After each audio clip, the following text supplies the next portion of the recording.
বসে বলুন বা বিজেপি পার্টি অফিসে বসে বলুন, ভোগ এবং প্রসাদের মধ্যে বেসিক পার্থক্য আছে। সেটা একটা শুধুমাত্র মিষ্টির প্যাকেট হতে পারে না। ভোগ, যে কোনো ভোগ প্রভু, এক্ষেত্রে প্রভু জগন্নাথের উদ্দেশ্যে উৎসর্গ করা অন্ন বা মিষ্টি মূলত 56 ভোগ। আর প্রসাদ তার একটি অংশ যা ঠাকুরের কাছে নিবেদন করার পরে বিতরণ করা হয়। এক্ষেত্রে দাঁড়িয়ে জগন্নাথের যে ভোগ সেটা উচ্ছিষ্ট হলে সেটাকে প্রসাদ বলে।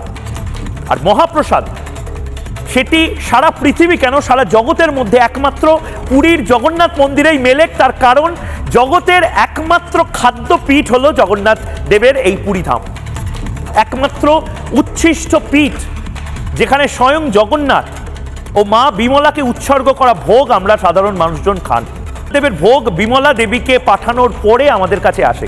আমরা উচ্ছিষ্ট বা এঁঠো, সেই এঁঠো যে ভোগ, সেই ভোগটা আমরা প্রসাদ হিসেবে গ্রহণ করি। তারপর সেই উচ্ছিষ্ট ভাগ বা সেই উচ্ছিষ্ট ভোগ পায় বিশ্ববাসী।